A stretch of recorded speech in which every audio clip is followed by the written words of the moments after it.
الذي أكرمنا وإياكم بالاجتماع في مسجد الفرقان. والله يجعل في قلوبنا وقلوبكم فرقان نميز به بين الحق والباطل، يوفقنا لمعرفة الحق واتباعه ومعرفة الباطل واجتنابه، ويسلك بنا منهج المصطفى محمد صلى الله عليه وآله وسلم الذي خصه الله بمعراجه وإسرائه، وأن يجعلنا وإياكم من المقتدين به في أقواله وأفعاله يا رب العالمين. Bismillahirrahmanirrahim. Alhamdulillah, kepada Allah, beliau memulai daripada tausiahnya dengan mengucapkan alhamdulillah yang telah memuliakan kita dengan berkumpul di Masjid Al-Furqan ini. Mudah-mudahan kita diberikan oleh Allah Al-Furqan itu bisa membedakan antara yang hak dan batil, sehingga kita bisa menjalankan yang hak tadi dan meninggalkan yang kebatilan tadi. Mudah-mudahan kita semua mendapatkan daripada anugerah dari Allah Subhanahu wa taala dengan Isra dan Mi'rajnya Rasulullah sallallahu alaihi wasallam. وسمي القرآن فرقان لأنه أنزل على النبي محمد صلى الله عليه وسلم صاحب الداعي صاحب الإسراء والمعراج ليفرق بين الحق والباطل، ليفرق بين الظلمات والنور، فيظهر النور ويخفي الظلمات ويظهر الحق ويمحي الباطل. Dinamakan Al-Furqan ini dengan Al-Furqan kepada dan ditujukan kepada Nabi kita Muhammad SAW, yang mana Al-Quran ini akan telah membedakan, memisahkan daripada yang akan hak yang akan yang batil. Maka hak itu akan masuk ke dalam tubuh kita dengan cahaya dan menuahkan yang batil tadi dengan kegelapan. فعلى كل من يكون مصليا في مسجد الفرقان أن يكون له في قلبه فرقان يميز به بين الحق والباطل، بل وعلى كل مؤمن ومؤمنة، ولا يكون ذلك إلا إذا أشرك نور القرآن في قلبه. Dan seharusnya orang yang salat di Masjid Furqan ini dia memiliki atau bisa memilih antara yang hak dan batil. Begitu juga setiap mukmin dan mukminah, dia bisa membedakan antara hak yang batil dan hak yang batil tadi. Tidaklah seseorang bisa membedakan yang benar dan salah kecuali akan terpancar di dalamnya hati atau cahaya daripada Allah Subhanahu wa taala. فلهذا كان السلف الصالح يحرصون في تربية أولادهم أن لا يبلغ سن التمييز إلا وأول ما يشرق على قلبه نور القرآن. Dan salafus saleh dulunya mereka mendidik anak-anak mereka sebelum mereka usia 7 tahun, yaitu bagaimana menumbuhkan di dalam hati-hati anaknya cahaya-cahaya Al-Quran. ويعلمونهم قبل حفظ القرآن وقراءة القرآن الأدب مع القرآن ومع من أنزل عليه القرآن محمد صلى الله عليه وسلم. Dan mengajarkan kepada mereka sebelum belajar Al-Quran, yaitu bagaimana adab terhadap Al-Quran dan adab terhadap Nabi kita Muhammad sallallahu alaihi wasallam. النبي محمد صلى الله عليه وآله وسلم جاءه بعض الأنصار ولا زال صغيرا، فقال له أريد الجهاد في سبيل الله، فنظر فيه فإذا هو صغير لا تصلح أنت للجهاد، فلما رأى أنه لا يصلح الجهاد فعاهد نفسه أن يقبل على القرآن وأن يتعلم القرآن وأن يحرص على طلب العلم حتى صار من علماء الصحابة وهو زيد بن ثابت. Suatu ketika datang seorang anak kecil kepada Rasulullah yang meminta kepada Rasulullah untuk ikut berjihad. Tapi bagaimana mungkin anak kecil ini bisa ikut jihad?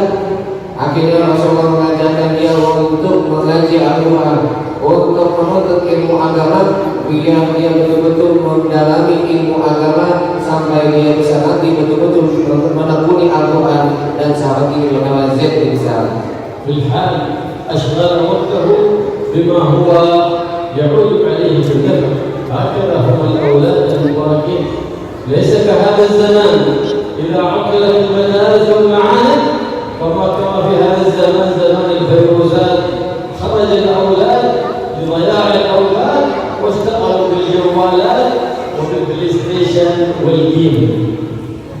Begitulah sahabat dulu waktu kecilnya menyibukkan dirinya dengan sesuatu yang bermanfaat, seperti menuntut ilmu agama dan membaca Al-Quran.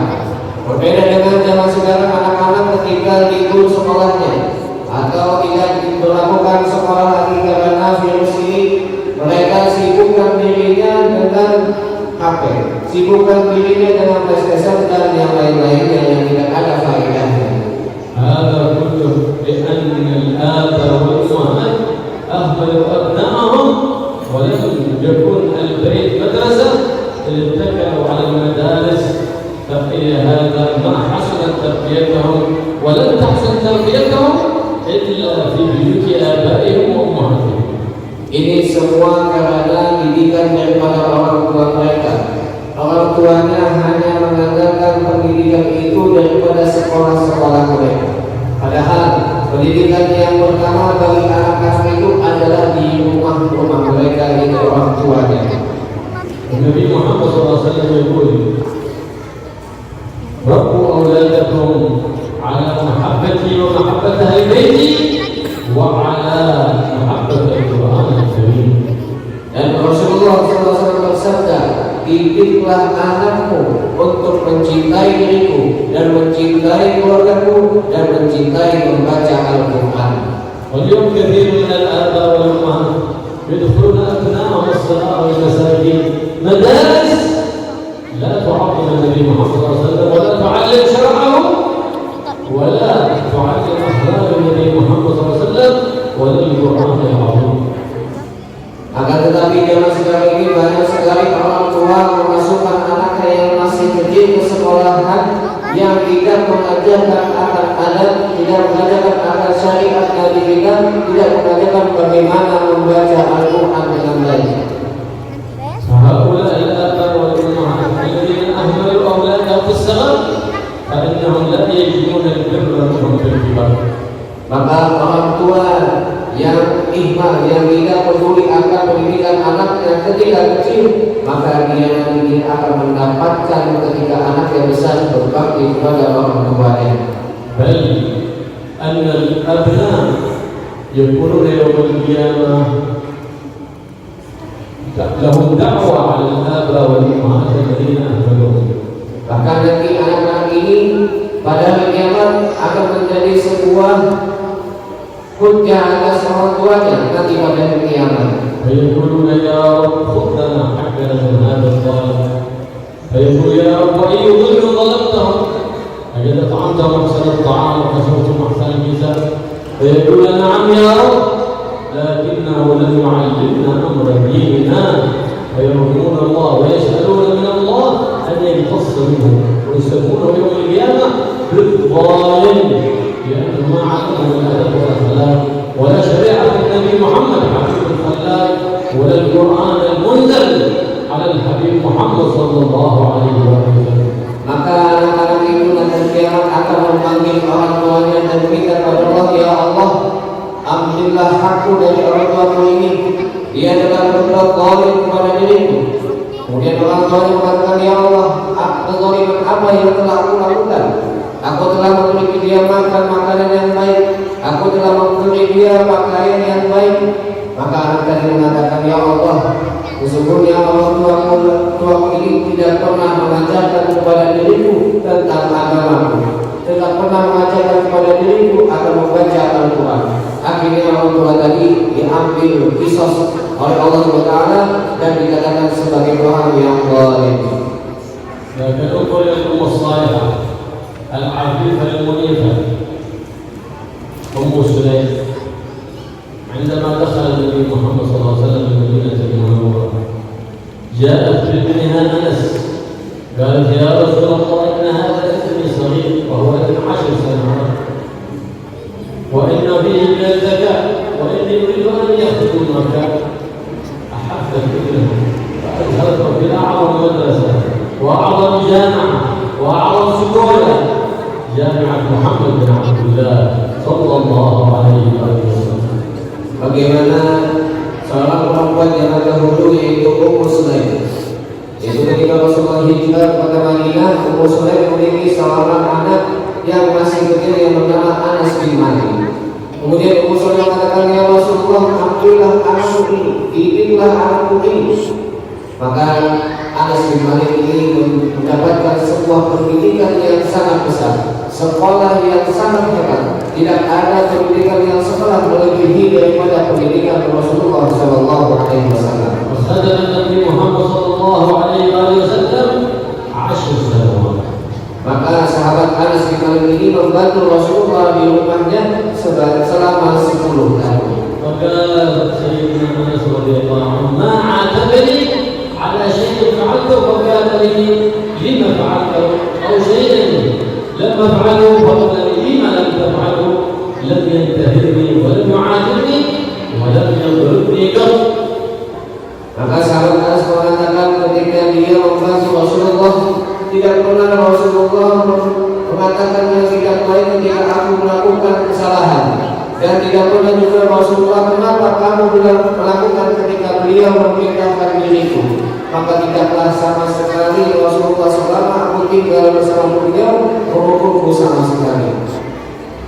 ذات مرة أرسله في حاجته وقال له اذهب وارجع في حالك. أمره وأوصاه بأمر مهم. سيدنا أنس ذهب ووجد أطفال يلعبون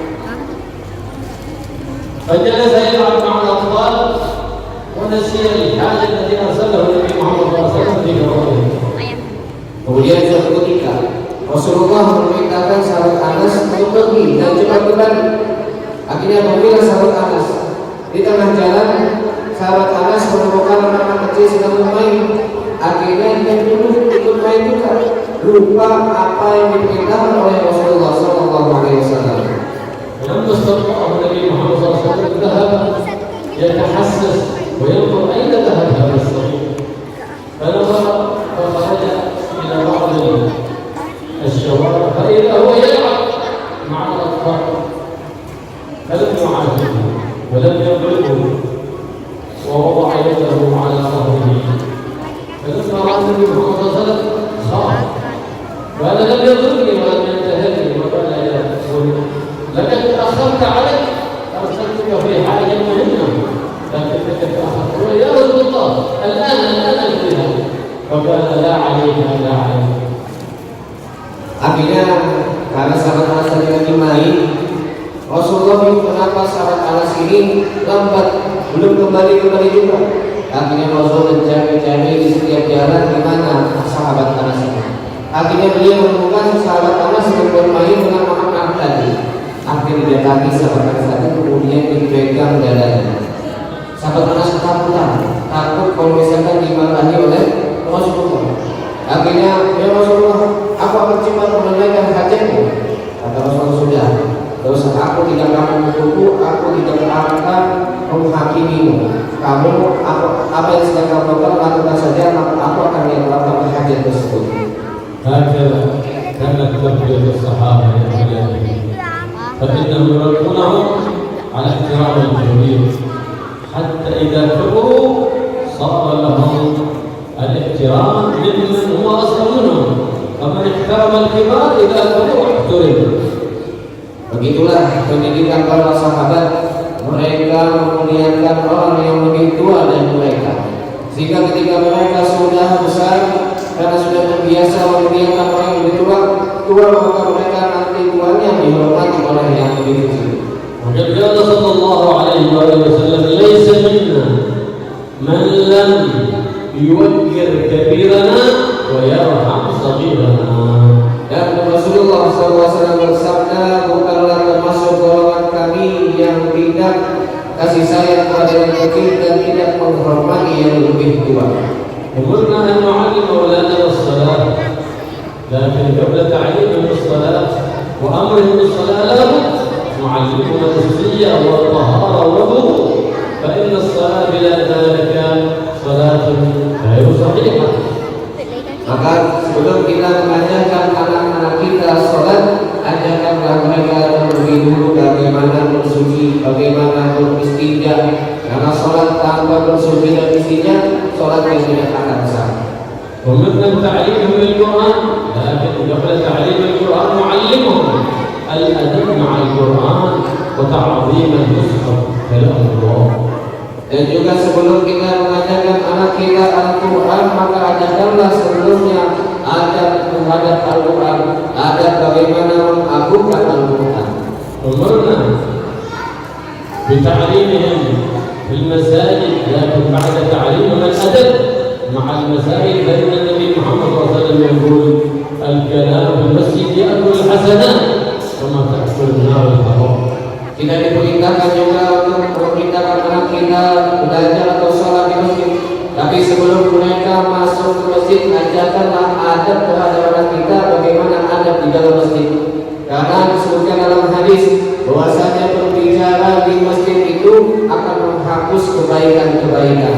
فأساس هذا الدين هو الأدب والأخلاق الحسنة، فلهذا السلف الصالح اعتنوا بتأديبهم وتأديبهم على الأخلاق الحسنة والآداب المستحسنة قبل تعليمهم، فإذا علموا بعد التأديب أشرق العلم في قلوبهم بالنور. Oleh karenanya salaf kita dahulu sebelum mereka mengajarkan anak-anaknya ilmu, mereka memberikan pelajaran adab. Bagaimana adab di setiap kegiatan atau waktu, karena kalau sudah ada adab di dalam anak itu maka akan tampak cahaya di dalam hati anak kita. بعد أن خدم النبي محمد صلى الله عليه وسلم 10 سنوات جاءت أم سليم إلى النبي محمد صلى الله عليه وسلم تقول يا رسول الله هذا خادمك أنس ادعو الله له. Ketika sahabat Anas sudah membantu Rasul selama 10 tahun, datanglah ibunya Ummu Sulaim kepada Rasulullah kemudian mengatakan, ya Rasulullah, ini Anas adalah pembantu, maka doakanlah kebaikan bagi dia. ولم تسأل أجر على الخدمة، وإنما سألت دعوة صالحة من سيد الصالحين محمد صلى الله عليه وسلم. Tidaklah Ummu Sulaim meminta kepada Allah upah karena anaknya telah membantu Rasulullah. Akan tetapi Ummu Sulaim meminta kepada Rasulullah doa dari seorang yang soleh dan paling soleh itu Rasulullah Sallallahu Alaihi Wasallam. لأن الدعوة تبدأ والعطوة تفنى. Karena doa itu akan kekal sedangkan pemberian itu akan hilang. خلافا لما عليه التربية اليوم، فإنهم لا يفكرون إلا في الآخرة ولا يفكرون في العطاء، فلهذا ما تربوا على النفوس الكريمة، تربوا على الأخذ وتربوا على العطاء والجهد. Karena mereka telah dididik dengan adab, tidak terdidik dengan apa yang diberikan oleh seseorang. Oleh karenanya mereka tetap atas apa yang telah dididik oleh orang tuanya. السلف الصالح لما يريدون أن يعلموا أبنائهم الكرم يعطوهم شيء من المال أو من الطعام ويأمرونهم بتقسيمه على الناس حتى تخرج مدينة الكفر من القلوب ويستمر الكرم المحبوب عند البريء الحليم سبحانه وتعالى. Dan ketika orang tuanya ingin mengajarkan anaknya sifat dermawan, maka orang tuanya memberikan kepada anaknya sebuah makanan atau uang untuk dibagi-bagikan. Tujuannya untuk menghilangkan sifat batin di dalam anak tadi. Kalau sudah terbiasa sifat ini, maka insya Allah akan tertanam di dalam diri anaknya sifat dermawan. فقال النبي محمد صلى الله عليه وسلم في دعوة سيدنا أنس اللهم أطل عمره. Maka doa Rasulullah kepada Anas adalah ya Allah panjangkanlah umurnya. فطال عمر سيدنا أنس حتى تجاوز المئة. Maka panjanglah umur Sayyidina Anas sampai melebihi 100 tahun.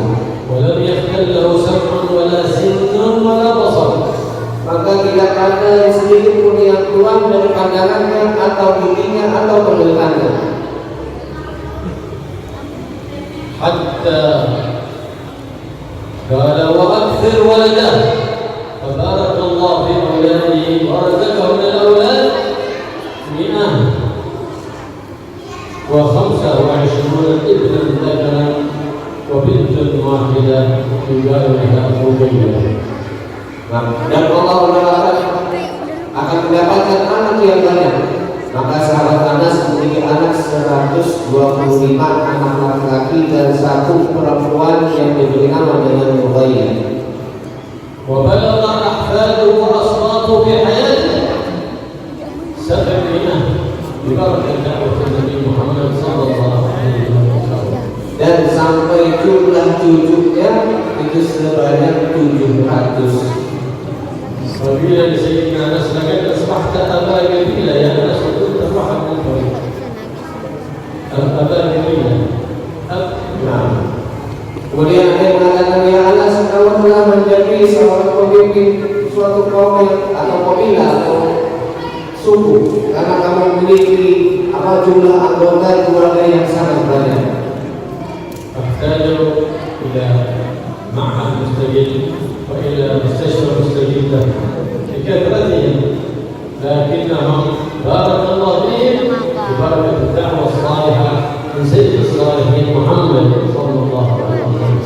Maka kalau sudah banyak seperti ini anak dan cucunya ya bisa membangun satu rumah sakit khusus untuk keluarga beliau saja atau sekolah satu sudah cukup. Nah, semua ini berkat daripada doa yang Rasulullah Sallallahu Alaihi Wasallam.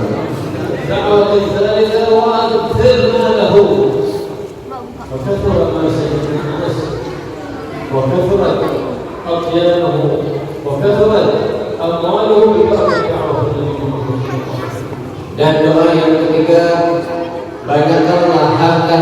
Akhirnya Sayyidina Anas memiliki harta yang banyak berkat doa Rasulullah Sallallahu Alaihi Wasallam. نخل الناس يأتي منها الرطب في السنة مرة، ونخل أنس يأتي منها الرطب مرتين في العام ببركة دعوة النبي محمد صلى الله عليه وسلم. Biasanya orang yang punya kebun kurma, kalau panen itu setahun sekali. Tapi sahabat Anas bin Malik ini bisa panen kurma dalam 1 tahun 2 kali. Berkat doanya Rasulullah SAW. دعوة الرابعة وأدخله الجنة. Dan doa yang keempat adalah masukkanlah dia ke dalam surga. قال سيدنا أنس لقد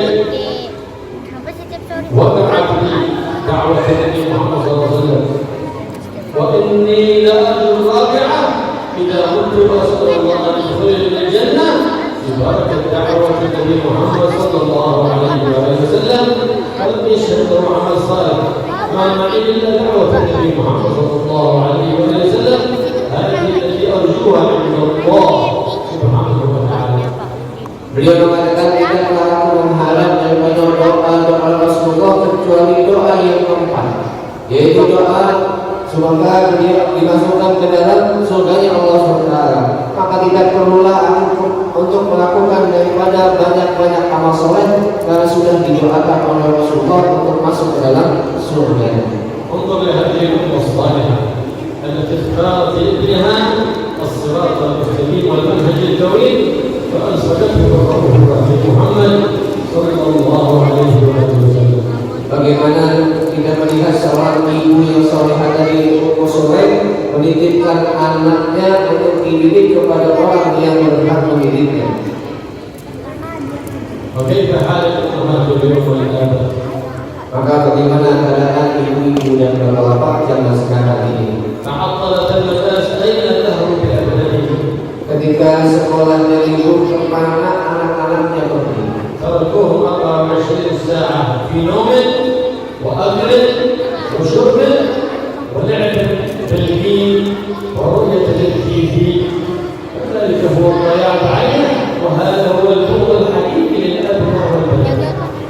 Maka kita lihat anaknya selama 24 jam ditinggalkan anaknya dalam keadaan tidur atau makan atau minum atau main dengan yang lainnya.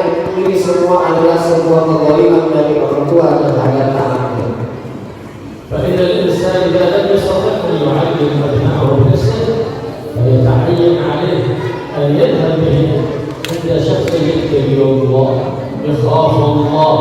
عقيدة حسنة من عقيدة أهل السنة والجماعة، لا من عقائد أهل البدع والضلالة، ليعلمه ويربيه على الأدب الحسن والخلق الحسن، كما قال جد الحسن محمد: إن أحسن الحسن الخلق الحسن، هذه أعظم حلية فتحليها ابنك أو بنتك بتهذيب وتعلم الأخلاق الحسنة. Maka jika orang tuanya tidak sanggup untuk mendidik anaknya dengan pendidikan sesuai dengan agama kita, maka carilah seorang yang betul-betul bertakwa kepada Allah, yang betul-betul orang yang soleh, yang betul-betul mempunyai akidah ahli sunnah wal jamaah, bukan akidah yang bid'ah atau yang sesat. Untuk apa kita pilih anak tadi? Untuk mendidik anak-anak kita biar dia memiliki akhlak yang baik sesuai dengan sabda Nabi, sebaik-baiknya kebaikan adalah akhlak yang baik. وقد ظهر في هذا الزمان معاهد لتعليم القرآن والتجويد، لكن على غير عقيدة حسنة، فلا تدخل أبنائك عندهم وإن كانوا يعلمون القرآن، لأنهم يدسون في تعليم القرآن العقائد الفاسدة فيتخرجون على غير أخلاق حسنة. Maka janganlah tertipu dengan pendidikan Al-Quran atau tajwid yang ada di masa ini, karena zaman sekarang ada juga yang membuka pendidikan Al-Quran tapi di situ ada akidah yang sesat dan bid'ah. Kita takutnya nanti ketika keluar dari pendidikan Al-Quran tadi menjadikan anak kita anak-anak yang tidak memiliki akhlak yang baik, keluar dengan membawa akidah yang menyesatkan. فإن شخصا أدخل ولده عند أهل العقائد الزائغة في تلك المعاهد التي هي أهل البدع والضلال ليتحفظ القرآن ولا هذا القرآن، لكنهم عند تحفيظ القرآن كانوا يغذونه بالعقيدة السيئة. ختم القرآن وبعد أن ختم القرآن فرح أباه، لكنه بعد ذلك أول ما جاء يكفر والده ويكفر أمه والعياذ بالله. Maka sebaik-baiknya perhiasan yang dihiaskan kepada anak kita adalah pendidikan. Tapi jangan sampai kita salah dalam memasukkan anak kita dalam pendidikan tadi. Sebagaimana yang disampaikan tadi, kalau kita masukkan anak kita di situ menghafal Al-Quran, di situ lebih bagus dalam membaca Al-Quran, tapi diajarkan di dalamnya akidah yang menyesatkan.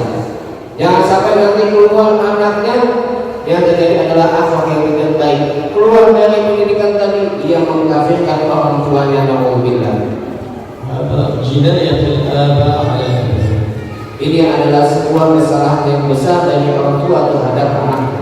فإن التعليم والتأديب مطلوب، لكن عندما تثق بديانته وعقيدته وتقوى.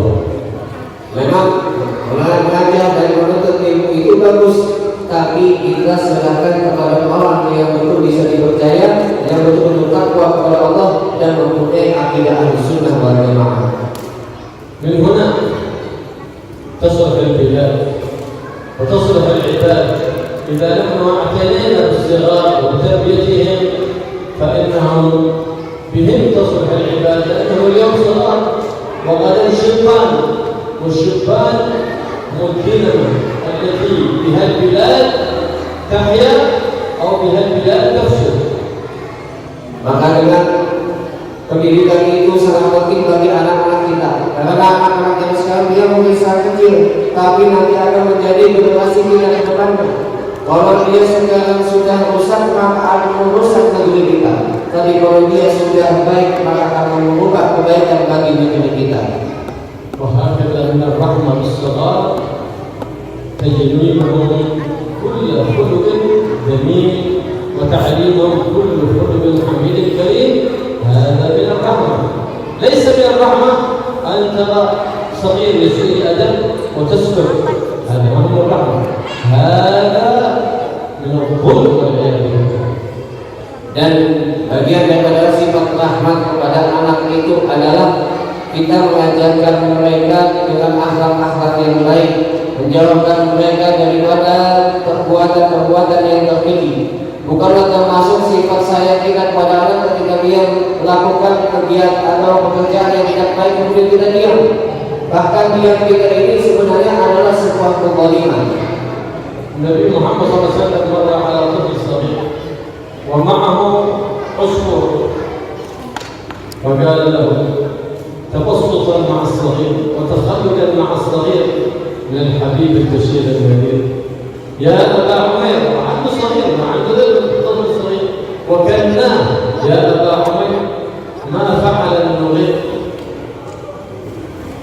Suatu ketika Rasulullah berjalan kemudian menemukan seorang anak kecil yang bermain dengan seekor burung. Kemudian Rasulullah mendekatinya dan mengatakan, wahai Abu Junaid, bagaimana di sini Rasulullah sudah memberikan sebuah hidayah anak kecil dengan panggilan yang besar. مات عصفوره وقعد يبكي ذلك الطفل.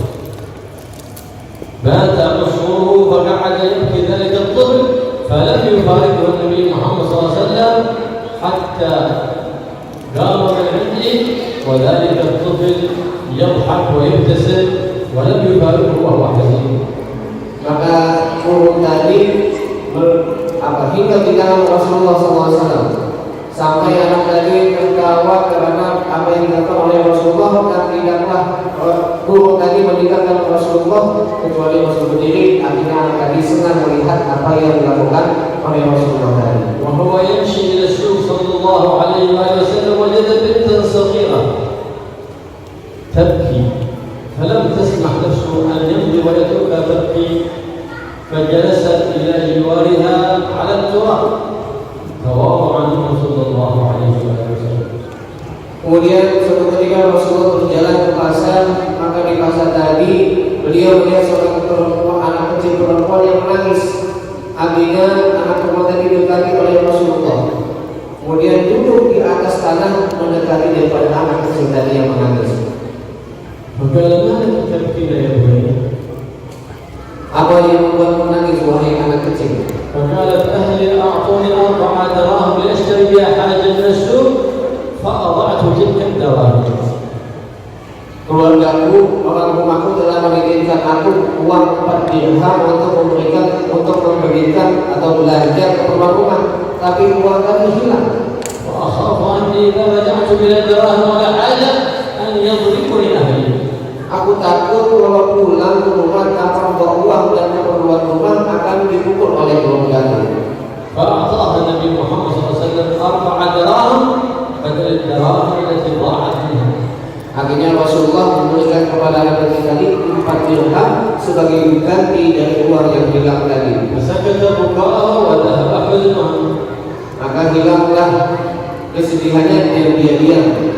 بل وأخذ بيدها حتى ذهبت إلى السوق واشترت حاجتها ثم انطلقت إلى أهلها. Bahkan Rasulullah membawa anak kecil tadi untuk ikut belanja. Kemudian setelah selesai belanja ke rumahnya, baru pulang anak tadi dan Rasulullah juga pergi ke tempat yang lain. من منا اليوم فيوقف سيارته أو دراجته إذا رأى طفل صغير فيجلس إلى جواره ويواسيه. من منا اليوم يفعل هذا؟ Maka zaman sekarang siapa yang bisa menghentikan mobilnya atau motornya kalau melihat ada anak kecil yang menangis di pinggir jalan? Siapa yang bisa menyenangkan hati anak kecil tadi? Siapa dari kita yang bisa melakukan seperti yang dilakukan oleh Rasulullah? بل اليوم كثير من النساء الكبار والرجال يرون أطفال يسيئون في الصلاة ولا يعلمونهم كيف الإحسان في الصلاة.